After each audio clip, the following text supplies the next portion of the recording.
सच के साथ। नमस्कार, सिटी वार्सी लाइव में आप सभी का स्वागत है। मैं हूं अमित मिश्रा। आइए देखते हैं आज की खास खबरें। Doctor Shambhunath Singh research foundation द्वारा अंतर्राष्ट्रीय बाल अधिकार व क्राई के सहयोग से अभिमुखीकरण कार्यशाला आयोजित। 3 दिवसीय रथ यात्रा मेला के अंतिम दिन श्रद्धालुओं की उमड़ी भारी भीड़। भगवान जगन्नाथ के अष्टकोणीय रथ को खींचने की मची होड़। जम्मू कश्मीर के कठुआ में आतंकी हमले में शहीद हुए जवानों की स्मृति में कांग्रेस ने आयोजित किया श्रद्धांजलि सभा। और अग्रसेन कन्या इंटर कॉलेज के बच्चों में यातायात के प्रति जागरूकता हेतु कार्यशाला का आयोजन। और अब समाचार विस्तार से। रथ यात्रा मेले के अंतिम दिन श्वेत वस्त्र में भगवान जगन्नाथ, बहन सुभद्रा और भाई बलभद्र जी का दर्शन कर भक्त निहाल हुए। मंगलवार को 3 दिवसीय रथ यात्रा मेले के अंतिम दिन श्रद्धालुओं की भारी भीड़ उमड़ी। हर भक्त प्रभु के चरण स्पर्श करने की चाहत लिए दिखा। भगवान रथारूढ़ थे, इसलिए रथ को खींचकर प्रभु चरणों के स्पर्श की अनुभूति की। किसी ने पहिए पर जोर लगाया तो किसी ने रथ में बंधा रस्सा तानकर रथ आगे बढ़ाने की रस्म निभाई। प्रभु से प्रेम का रिश्ता निभाकर भक्त भाव विवल हो उठे। महादेव जय जगन्नाथ के जय घोष से मेला क्षेत्र गुंजायमान रहा। मेले में लोगों ने धूप और उमस के बीच पसीने से तरबतर होने के बाद भी भगवान के अष्टकोणीय रथ को खींचकर आगे बढ़ाने की रस्म निभाई। प्रातः 5:11 पर पुजारी राधे श्याम पांडे ने मंगला आरती उतारी। इसके बाद रथ रूपी मंदिर के कपाट खुल गए। प्रभु जगन्नाथ जी, बलभद्र जी एवं सुभद्रा जी को श्वेत परिधान एवं बेला की कली से श्रृंगार किया गया। रथ के गर्भगृह में विग्रहों के पृष्ठभाग एवं पाटन की गुलाब एवं बेला की कलियों से सजावट की गई। रथ के शिखर एवं छतरी को हरी पत्तियों एवं सफेद फूलों से सजाया गया। प्रातः 6 से 8 बजे तक इस्कॉन की भजन मंडली ने भजन की प्रस्तुतियां दी। अलसुबह भक्तों ने प्रभु को मक्खन, मिश्री व नान कटाई अर्पित किया। पूर्वाह्न 9 बजे भगवान को छौंका, मूंग, चना, पेड़ा, गुड़ और खांडसारी नींबू का तुलसी मिश्रित शरबत का भोग अर्पित किया गया। दोपहर में आरती के बाद पूड़ी, कटहल की सब्जी, दही, खांडसारी, सूजी का हलवा, मालपुआ और पंचमेल मिठाई का भोग लगाया गया। इसके बाद दोपहर में पट बंद कर दिए गए। अपराह्न 3 बजे से 4 बजे के बीच श्रृंगार एवं आरती के बाद दर्शन प्रारंभ हुआ। रात 8 बजे आरती हुई। मेला रात में शयन आरती के साथ संपन्न हो गया। मेले में अंतिम दिन नान खटाई की खूब बिक्री हुई। चाट एवं अन्य व्यंजनों की दुकानों व ठेलों पर भी भीड़ रही। छोटे बच्चे खिलौने खरीदने, झूला झूलने और चरखी का आनंद लेते नजर आए। जगन्नाथ जी का दर्शन करने आए हैं। हम लोग हर साल आते हैं। क्या मान्यता है, किस लिए आते हैं लोग यहाँ पे? भगवान जी अपने यहाँ घर से मौसी के यहाँ आते हैं। मौसी के घर आते हैं 3 दिन के लिए, वही यहाँ लोग दर्शन करने आते हैं। क्या मांगे प्रभु से, क्या कामना की? भगवान के लिए आदमी अपने ही लिए मांगेगा, बच्चों के लिए मांगेगा, बच्चे हमारे आगे बढ़े, पति आगे बढ़े, सब सुखी रहे, परिवार सुखी रहे। और क्या। मैं जगन्नाथ जी के दर्शन करने आई हूँ, जो कि मैं नहीं केवल बहुत सारी इतनी सारी भीड़ करने आई है दर्शन। और ये जगन्नाथ जी का रथ जो है स्पेशली खास करके इन 3 दिनों निकलते हैं, जो कि आषाढ़ के शुक्ल पक्ष की द्वितीया तिथि से लेकर के यानी कल से शुरू हुए थे और कल तक रहेंगे। कल पहला दिन था, आज दूसरा दिन है और कल तक रहेंगे। कल मैं अपनी मम्मी के साथ सुबह में आई थी, लेकिन आज मेरा स्कूल था, जो आज मैं शाम को भी दर्शन करी हूँ। बहुत ही भव्य दर्शन है। इस टाइम भी आप देख सकते हैं भगवान जगन्नाथ जी अपने भैया बलभद्र और छोटी बहन सुभद्रा के साथ अपने सैर करने निकलते हैं, जो कि अपने मौसी, कहा जाता है कि अपने मौसी के घर जाते हैं गुंडीचा में, जो कि पुरी का बहुत ही प्रसिद्ध मेला है और हमारे यहाँ भी उसी भव्य तरीके से मनाया जाता है। कह सकते हैं ये काशी का पहला लाख विमान का मेला है, जो हम सभी देख रहे हैं और हम सभी इसका एंजॉयमेंट कर रहे हैं। रथ का पहिया भी चलाया जाता है, उसका क्या मान्यता है? उसकी यही मान्यता है कि जिस तरह से भगवान जी के रथ खींचते हैं वो उनके सारथी हैं स्वयं, और हम लोग भी थोड़ी उनकी पहिया चलाते हैं, इसलिए कि जैसे भगवान जी जगन्नाथ जी पूरे जगन्नाथ को चला रहे हैं, यानी कि विश्व को चला रहे हैं, उसी तरह हमारे जीवन को भी वो आगे बढ़ाते रहें। जिला व महानगर कांग्रेस कमेटी द्वारा जम्मू कश्मीर के कठुआ में आतंकी हमले में शहीद हुए देश के 5 जवानों की आत्मा की शांति के लिए श्रद्धांजलि सभा का आयोजन किया गया। जम्मू कश्मीर के कठुआ में आतंकी हमले में शहीद हुए देश के 5 जवानों की आत्मा के शांति के लिए जिला व महानगर कांग्रेस कमेटी के संयुक्त तत्वावधान में लौहराबीर आजाद पार्क में श्रद्धांजलि सभा का आयोजन किया गया। इस दौरान कैंडल जलाकर उनकी आत्मा के शांति हेतु प्रार्थना सभा किया गया। इस दौरान सभी कांग्रेस जनों ने 2 मिनट का मौन रखकर नम आंखों से उन्हें श्रद्धांजलि अर्पित किया। इस श्रद्धांजलि कार्यक्रम में उपस्थित कांग्रेस के प्रदेश अध्यक्ष अजय राय ने कहा कि आज जम्मू कश्मीर के कठुआ में भारतीय सेना के वाहन पर हुए आतंकी हमले का समाचार अत्यंत दुखद है। मातृभूमि के लिए अपना सर्वोच्च न्यौछावर करने वाले शहीदों को नम आंखों से भावपूर्ण श्रद्धांजलि अर्पित करते हुए शोक संतप्त परिजनों को अपनी गहन संवेदनाएं व्यक्त करते हैं। वह घायल जवानों के शीघ्र से शीघ्र स्वस्थ होने की कामना करते हैं। हमारी सेना पर ये कायरतापूर्ण हमले अत्यधिक निंदनीय हैं। 1 महीने के अंदर कई आतंकी हमले देश की सुरक्षा और हमारे जवानों के जीवन पर भयंकर आघात हैं। लगातार हो रहे आतंकी हमलों का हल कठोर कार्रवाई से होगा, न कि खोखले भाषणों और झूठे वादों से। इस दुख की घड़ी में हम सब मजबूती से सैनिकों और उनके परिवारों के साथ खड़े हैं। बाबा विश्वनाथ जी वीर सपूतों की आत्मा को शांति प्रदान करें। श्रद्धांजलि अर्पित करने वालों में जिलाध्यक्ष राजेश्वर पटेल, महानगर अध्यक्ष राघवेंद्र चौबे, दुर्गा प्रसाद गुप्ता, ओम प्रकाश ओझा, मयंक चौबे, विश्वनाथ कुमार, राकेश पाठक, हाजी इस्लाम, प्रिंस राय खगोलन, तुफैल अंसारी, बिलाल अहमद, रोहित दुबे, अनुभव राय, चंचल शर्मा, अब्दुल हमीद डोडे, आशीष गुप्ता छांगुर, दीपक गौड़ समेत कई कार्यकर्ता उपस्थित रहे। उनको श्रद्धांजलि आज हमारे कांग्रेस पार्टी ने आज बनारस के अंदर ये चंद्रशेखर आज़ाद जी की प्रतिमा के नीचे नौराजन दिया। पूरे प्रदेश के अंदर, पूरे देश के अंदर आज ये शोक की लहर है। हम सब लोग दुखी हैं। देश का एक एक व्यक्ति दुखी है कि हमारे जाबाज जवानों की आतंकवादियों के द्वारा हत्या की जा रही और सरकार मौन बैठी। कितनी घटनाएं घटी इस कश्मीर में और कोई भी अभी तक केवल और केवल खानापूर्ति हो रही है। हम सब लोग ये मांग करते हैं गृह मंत्री जी से, जो बड़ी बड़ी बात बोलते हैं कि तत्काल इस पर कार्रवाई करिए, नहीं कर सकते हो तो इस्तीफा देकर करना चाहिए। सोमवार से पैगंबर मोहम्मद साहब के नवासे इमाम हुसैन और उनके 71 साथियों की याद में मनाया जाने वाला मुहर्रम शुरू हुआ। पैगंबर मोहम्मद साहब के नवासे इमाम हुसैन और उनके 71 साथियों की याद में मनाए जाने वाले इस्लामिक माह मुहर्रम सोमवार से शुरू हो गया। इसके साथ ही शिया समुदाय के लोग काले लिबास में आ गए और गम में डूब गए। शिया मुस्लिम बहनों ने अपने सुहाग की निशानियां इमाम के गम में उतार दी, चूड़ियां इमाम बाड़ों में तोड़ दी। इमाम हुसैन के गम में शिया मुसलमान 2 महीना 8 दिन गम मनाएंगे। मुहर्रम की दूसरी तारीख मंगलवार को भारत रत्न उस्ताद बिस्मिल्लाह खां साहब के दौलत खाने में कदीमी मजलिस हुई। बिस्मिल्लाह खां साहब के पौत्र सिप्तैन हसन व आफाक हैदर ने बताया कि इस मजलिस में सोज ख्वानी इमरान अली खान ने पेश किया तथा मजलिस को खिताब फरमाया सैयद अब्बास मुर्तजा शमसी ने, नवा खानी अंजुम हैदरी ने पेश किया।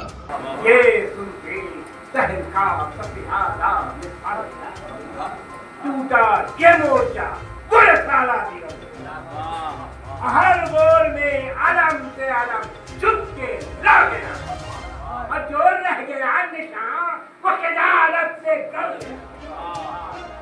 हलचल में चुटकियों से जो चिल्ले निकल गए, हलचल में चुटकियों से जो चिल्ले निकल गए, इस सब के बीच सैन के उन सब पे चल गए। बच्चों के शोषण और उत्पीड़न के खिलाफ कार्य करने वाली संस्था doctor Shambhunath Singh research foundation द्वारा कार्यशाला का आयोजन किया गया। बच्चे राष्ट्र की भविष्य निधि हैं और इनका संरक्षण सरकार और समाज की नैतिक जिम्मेदारी है।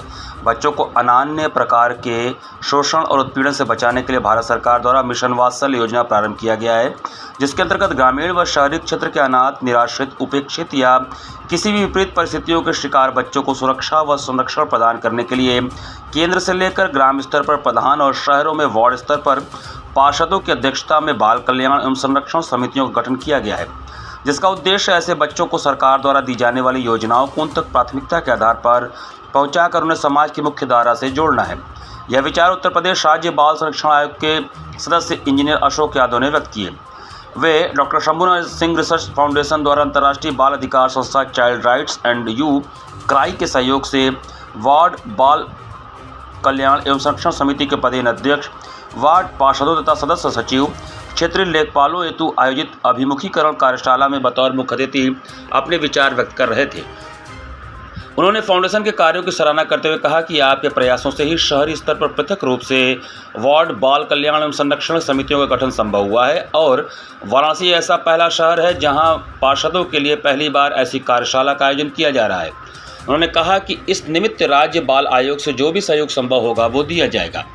कार्यक्रम का उद्घाटन करते हुए वाराणसी के महापौर अशोक कुमार तिवारी ने शहरी बस्तियों के बच्चों के संरक्षण व विकास के लिए गठित इन समितियों के पदेन अध्यक्ष, वार्ड पार्षदों तथा सदस्य सचिव, क्षेत्रीय लेखपालों को शुभकामना देते हुए कहा कि आपको अपने क्षेत्र के प्रत्येक आवश्यकमंद बच्चों और उनके परिवारों पर ध्यान केंद्रित करना होगा ताकि प्रधानमंत्री व मुख्यमंत्री के सबका साथ सबका विकास के लक्ष्य को प्राप्त करने में कोई भी बच्चा और उसका परिवार पीछे ना छूटे।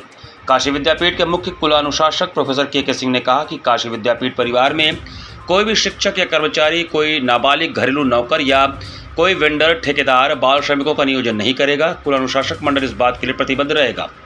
प्रारंभ में अतिथियों का स्वागत एवं विषय प्रवर्तन करते हुए फाउंडेशन के कार्यक्रम निदेशक एवं बाल कल्याण समिति वाराणसी व भदोही की पूर्व अध्यक्ष डॉक्टर रोली सिंह ने कहा कि उत्तर प्रदेश सरकार के शासनादेश के क्रम में वाराणसी के सभी 100 वार्डों में पार्षद गणों की अध्यक्षता में वार्ड बाल कल्याण एवं संरक्षण समितियों का गठन हो चुका है, जिसमें क्षेत्रीय लेखपाल, सदस्य सचिव, आंगनबाड़ी कार्यकर्ता, ANM, आशा कार्यकर्ता, संबंधित वार्ड के प्राथमिक स्कूल के BSA द्वारा नामित अध्यापक एवं अध्यक्ष द्वारा नामित वार्ड के 2 सम्मानित अभिभावक, जिसमें 1 महिला होंगी, को सदस्य नामित किया गया है।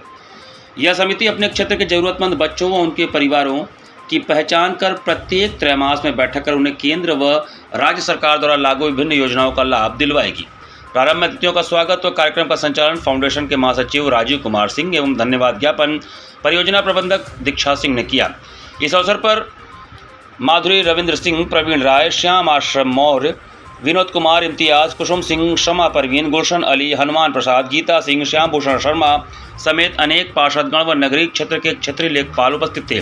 कार्यक्रम संयोजन में सुलेखा पटेल, धीरा सिंह, अजय कुमार, मनोज, श्याम नारायण आदि ने सहयोग प्रदान किया। नगर के बहुत सारे सभासद और जो क्षेत्रीय लेखपाल हैं इस कार्यशाला में मौजूद हैं और हम सब लोगों को मिल करके अपने क्षेत्र के जो भी विपरीत परिस्थितियों में रहने वाले बच्चे हैं उनकी पहचान करना और उन्हें इन योजनाओं के माध्यम से उनको कैसे हम लोग बच्चों को संरक्षित कर सकते हैं, इस दिशा में एक संवेद पहल कर रहे हैं। जी, बगल में मलदैया चौराहा है, वहाँ पे आप देखते हैं छोटे बच्चे जो है इस तरह से घूमते रहते जी, हैं, क्या कर रहे हैं? देखिए, ये जो मलदैया चौराहा जैसे स्लम की आप बात कर रहे हैं, ऐसे वाराणसी में कम से कम 200-250 स्लम हैं और सरकार की पूरी मशीनरी इस लिए सक्रिय है। लेकिन ये भी एक बहुत महत्वपूर्ण बात है कि जब तक समाज और परिवार खुद नहीं चाहेगा कि उनके बच्चे स्कूलों में हों। वाराणसी के टाउन हॉल मैदान में पुलिस उपायुक्त कमिश्नरेट और पुलिस उपायुक्त यातायात द्वारा बच्चों को यातायात एवं सड़क दुर्घटनाओं से संबंधित जागरूकता अभियान के तहत कार्यशाला का आयोजन किया गया।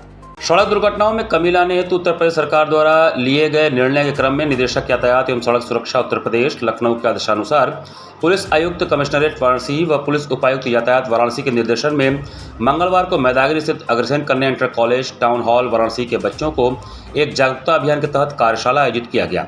कार्यशाला में 18 वर्ष से कम आयु के अवयस्क बच्चों को वाहन न चलाने व चेकिंग के दौरान पकड़े जाने पर दंडात्मक कार्रवाई के रूप में अभिभावक को होने वाली विधिक प्रक्रिया के विषय में बताते हुए यातायात पुलिस कमिश्नरेट वाराणसी के यातायात निरीक्षक कृष्ण प्रताप यादव, उप निरीक्षक यातायात नारायण सिंह ने अपने अपने विचार व्यक्त किए।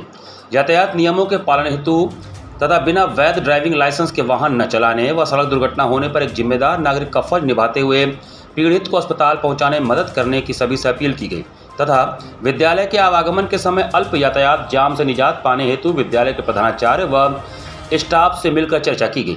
अंत में कॉलेज के प्रधानाचार्य डॉक्टर संगीता बनर्जी द्वारा धन्यवाद ज्ञापित करते हुए सहयोग प्रदान करने के लिए कहा गया और बच्चों से यातायात नियमों को पालन करने के लिए प्रेरित किया गया। सहयोग के रूप में यातायात कर्मी TSI दिनेश पांडे व राममूरत राय उपस्थित रहे। विद्यालयों में जा करके उनको जागरूक करने के लिए नियुक्त किया है कि आप सभी लोग विद्यालयों में जाएं और उन नौनिहाल बच्चों को जिनकी अभी उम्र 18 वर्ष से कम है अर्थात अवयस्क हैं और जो वाहन चलाते हैं जिसकी वजह से सड़क दुर्घटनाएं हो रही हैं, उसमें कमी लाने के लिए यह जागरूक किया जाए, उन्हें जागरूक किया जाए कि वो ऐसा कार्य न करें जिससे कि आए दिन जो रोड पर सड़क दुर्घटनाएं हो रही हैं उसका वो कारण बने। उसी के तहत आज हम इस अग्रसेन कन्या inter college town hall Varanasi में आए और बच्चों से रूबरू होते हुए उनको हम बताएं। यहाँ पर वक्त चला छोड़े से ब्रेक का, बने रहिए सिटी वाराणसी लाइव के साथ। वाराणसी लाइव सच के साथ। स्वामी हरसिवानंद पब्लिक स्कूल छात्र छात्राओं हेतु वातानुकूलित छात्रावास की सुविधा, हर तिमाही युक्त खेल का मैदान, इंडोर गेम आउटडोर गेम की सुविधा, जिम, योगा, ध्यान की विशेष कक्षा, NCC ABC सर्टिफिकेट तथा करियर काउंसलिंग की सुविधा, विज्ञान कला तथा कॉमर्स के साथ वैकल्पिक विषयों की एक लंबी श्रृंखला, कम फीस में उत्कृष्टतम अध्ययन की व्यवस्था, शहर के सभी क्षेत्रों में बस की सुविधा, विज्ञान, कंप्यूटर तथा सभी आधुनिकतम प्रयोगशाला उपलब्ध, audio video classes. Swami Harsivanand public school and hostel, शिक्षण समूह शाखाएं Garhwa Ghat, Ramna, Varanasi. Phone number 95549954 7413, Jagatganj Varanasi phone number 7408457111, Vanpurwa Ramna Varanasi phone number 9554955412, railway station road Churk Sonbhadra phone number 7081109710, Marsada Ghorawal Sonbhadra phone number 955496319495 एवं स्वामी हर्षिवर्धन महाविद्यालय Churk Sonbhadra phone number 7081109711।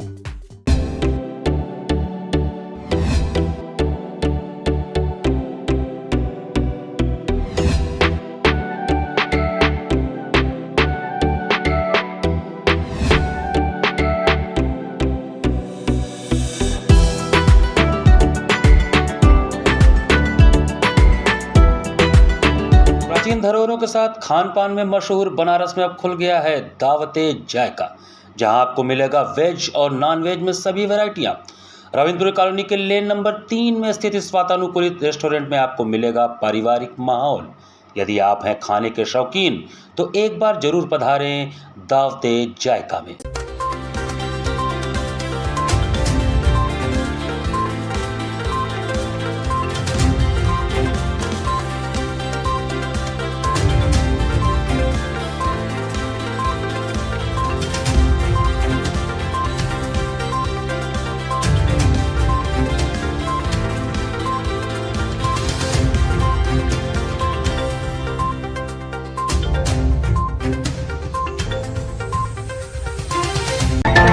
Live सच के साथ। ब्रेक के बाद आपका स्वागत है। सारनाथ क्षेत्र में एक महिला द्वारा ज्वेलर्स की दुकान से आभूषण उड़ा ले जाने का मामला प्रकाश में आया है। वाराणसी के सारनाथ इलाके में शातिर महिला द्वारा ज्वेलर्स की दुकान पर गहने देखने के बहाने कान की बाली उड़ाने का मामला सामने आया है। सीसीटीवी फुटेज देखने के बाद दुकानदार को घटना की जानकारी हुई। स्वर्ण व्यवसाय द्वारा मामले में सारनाथ पुलिस को सूचना दी गई है, जिसके बाद सारनाथ पुलिस उच्चकागिरी करने वाली शातिर महिला की तलाश में जुट गई है। उत्तर प्रदेश स्वर्णकार संघ के जिला मंत्री किशोर सेठ द्वारा सारनाथ पुलिस को सूचना दी गई। तहरीर के अनुसार उन्होंने सारनाथ के रसूलगढ़ इलाके में 2 माह पूर्व सोने चांदी की दुकान खोली थी। दुकान का संचालन उनका बेटा अमन सेठ करता है। दुकान पर कल शाम 5 बजे एक महिला अपने बेटे संग आई और स्वर्ण व्यवसायी अमन सेठ से लॉकेट दिखाने की बात कही। आधे घंटे तक सोने के आभूषण देखने के बाद महिला ने चांदी के आभूषण दिखाने को कहा, जिसके बाद स्वर्ण व्यवसायी अमन सेठ ने महिला को चांदी के आभूषण दिखाए। इसी बीच दुकानदार की निगाह हटते ही महिला ने 2 ग्राम वजन की एक जोड़ा कान की बाली, जिसकी अनुमानित कीमत 14,000 रुपये थे, चोरी कर लिया। बगैर गहने खरीदे महिला अपने बेटे संग चली गई। महिला के जाने के बाद दुकानदार ने जब अपने आभूषणों का मिलान किया तो कान की बाली गायब थी। तब दुकानदार को घटना की जानकारी हुई। इसके बाद दुकानदार ने अपनी दुकान में लगे सीसीटीवी कैमरे चेक किए तो महिला द्वारा कान की बाली अपने हाथ से समीज में छिपाती हुई दिखाई दी, जिसके बाद दुकानदार को चक्कागिरी की जानकारी हुई। स्वर्ण व्यवसायी किशोर सेठ द्वारा घटना की लिखित सूचना सारनाथ पुलिस को दी गई। प्रभारी निरीक्षक थाना सारनाथ परमहंस गुप्ता ने बताया कि स्वर्ण व्यवसायी की तहरीर प्राप्त हुई है। सीसीटीवी फुटेज के आधार पर शातिर महिला की तलाश की जा रही है। कल शाम को लगभग 5 बजे मेरे दुकान पर मेरा बेटा अमन सेठ बैठा हुआ था। एक महिला आई और लगभग आधा घंटा तक उसको दुकान से सामान, चांदी के सामान, सोने के सामान देखी है और आधा घंटा के बाद कुछ नहीं ली है, मगर सोने के बाली और लॉकेट एक साथ जब देख रही थी तो मेरे लड़के को कुछ डाउट हुआ कि लग रहा है कि कुछ ले गई है। उसके जाने के बाद सीसीटीवी फुटेज जब चेक किया उसने तो उसमें लगभग 2 ग्राम वजन का सोने का एक जोड़ी बाली उसमें कम पाया गया है और इसका घटना का तहरीर आज सराय मुहाना चौकी पर जो सारनाथ थाना के अंतर्गत दे दिया। श्री आशुतोष हरिदास आश्रम में प्रतिवर्ष की भांति इस वर्ष भी भगवान जगन्नाथ, बहन सुभद्रा और भाई बलभद्र जी के रथ यात्रा का भव्य आयोजन किया गया। भगवान जगन्नाथ की रथ यात्रा पुरी के साथ साथ वाराणसी में भी चल रही है। भक्त भगवान जगन्नाथ की भक्ति में तल्लीन है। पर इन सब के बीच वाराणसी के लक्सा क्षेत्र में एक ऐसी जगह है जहां भगवान जगन्नाथ की रथ यात्रा पुरी के विधि विधान से चांदी के रथ से निकाली जाती है और इस रथ को भक्त और स्वामी की भगवान जगन्नाथ का पाठ करते हुए अपने हाथों से खींचते हैं। श्री आशुतोष हरिदास आश्रम का यह स्थान है जहां हर साल की तरह इस साल भी भगवान जगन्नाथ और बहन सुभद्रा और भाई बलभद्र के साथ भगवान रथ की सवारी कर रहे हैं। खास बात यह है कि पूरी की तर्ज पर यहाँ रथ यात्रा निकाली जाती है और भगवान का पूरा रथ चांदी का होता है और भगवान की मूर्ति सोने की होती है और पूरे विधि विधान से रथ को आश्रम प्रांगण में घुमाया जाता है और रथ को आश्रम के स्वामी जी के साथ भक्त भी अपने हाथों से खींचते हैं। भगवान जगन्नाथ की रथ यात्रा में शामिल होने आए भक्त भी यहाँ आकर अपने आप को धन्य मानते हैं।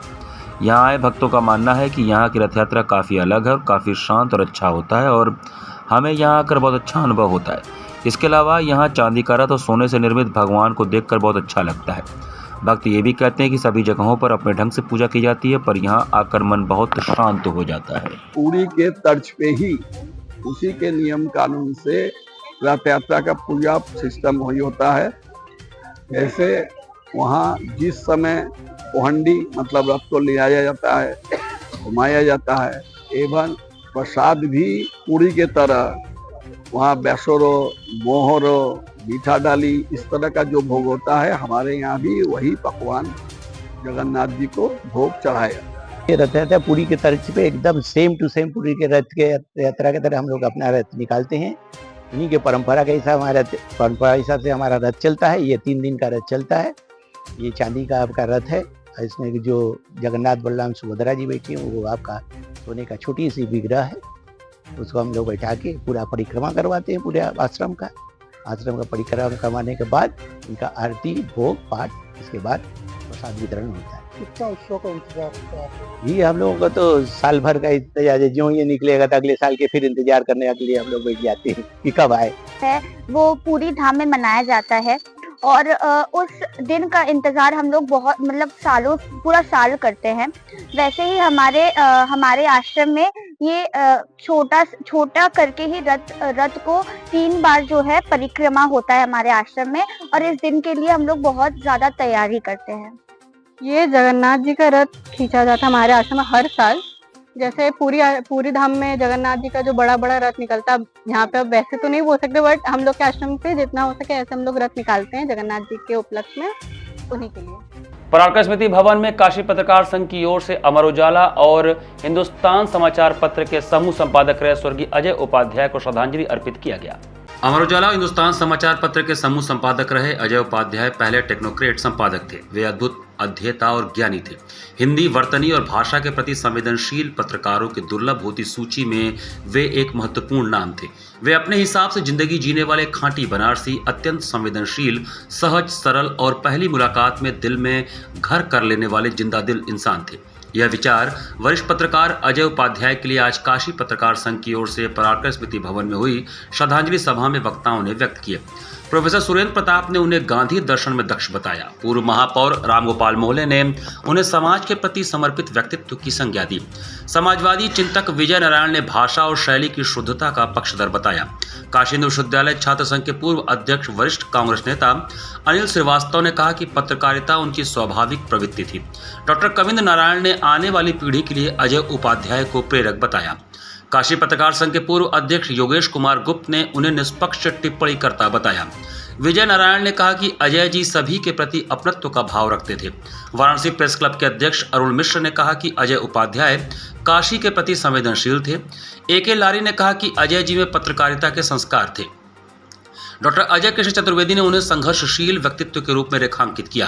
काशी पत्रकार संघ के अध्यक्ष डॉक्टर अत्रि भारद्वाज, महामंत्री अखिलेश मिश्र, कोषाध्यक्ष पंकज त्रिपाठी, आर राजीवन, सुधीर गणोरकर, मुन्नालाल साहनी, विमलेश चतुर्वेदी, ब्रिजमोहन पांडे, आशुतोष पांडे, कांग्रेस नेता अरविंद किशोर राय ने भी श्रद्धा सुमन से अजय उपाध्याय के कृतित्व व व्यक्तित्व पर चर्चा किया।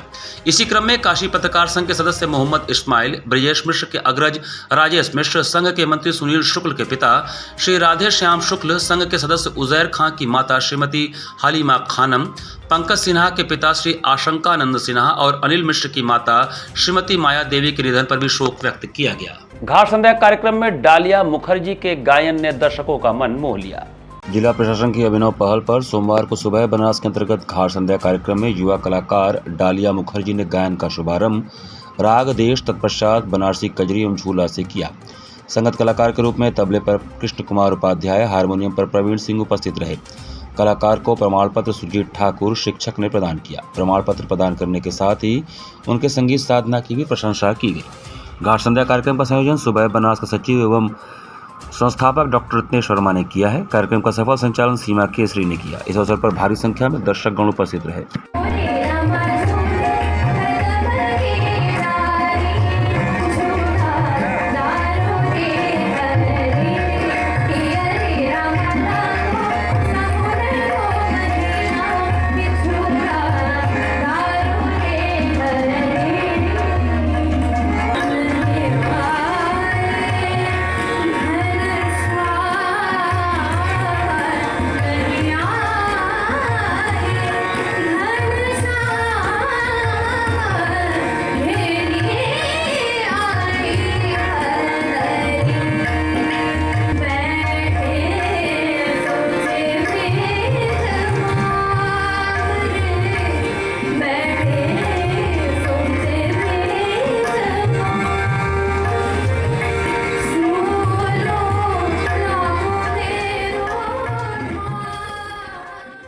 इसी के साथ सिटी वाराणसी लाइव का ये संस्करण हमें समाप्त करते हैं। मुझे दीजिए आज्ञा। नमस्कार।